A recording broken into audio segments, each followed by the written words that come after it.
Anybody who's traveled the corridor knows that it's congested.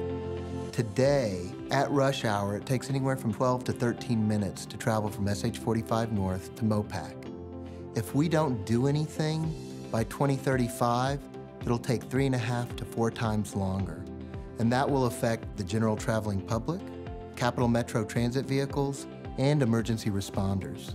The 183 North Mobility Project is intended to manage congestion throughout the corridor from SH45 North to MoPac, to provide reliable transit operations, and to improve emergency response. The express lane alternative includes adding 2 express lanes in each direction. Express lanes are variable price toll lanes where the price of the toll goes up when it's congested and it goes down when the roadway is not congested. So it goes up with demand, down when there's not so much demand. And as a result, you can maintain reliable travel times. Express lanes actually carry more people during the peak periods during rush hour than HOV lanes do.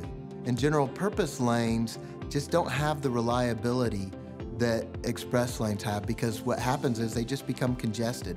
With the express lanes alternative, in 2035, we show that people should be able to travel at full speed throughout the corridor 24 hours a day, 7 days a week. If we do nothing on the general purpose lanes at rush hour, people would be traveling on average anywhere from 10 to 14 miles per hour.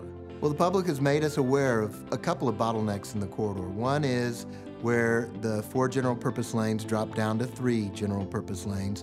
So we're addressing that bottleneck by extending the 4th general purpose lane all the way throughout the corridor from SH45 North down to MoPac.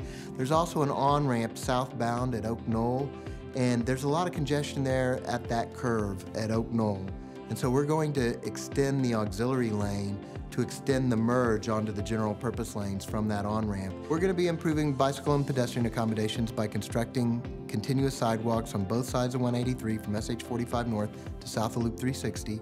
We're going to provide bike lanes on the cross streets under 183 North, and we're going to connect the bike lanes in the corridor with shared use paths, because there's some gaps. And shared use paths are concrete paths that are 8 to 10 feet wide that both bicyclists and pedestrians can use. After we've done this, a cyclist could ride his or her bike from Lakeline Boulevard to downtown, either using bike lanes or shared use paths the entire way. There will be multiple opportunities to get in express lanes, either coming from north of SH45 North, from the south, from 183, from the MoPac Improvement Project, or at 2 locations along the corridor. I want to encourage people to go to the 183north.com website. If you visit the website, you'll be able to see the conceptual layout for the project. You'll also be able to see presentations that we've made at other open houses and Project e-newsletters that have been sent out previously. The other thing you can do is, once you've looked at that information, you can submit your comments or questions if you like. And while you're there, you can also sign up for the project newsletter, so you'll get it as it is developed throughout the project.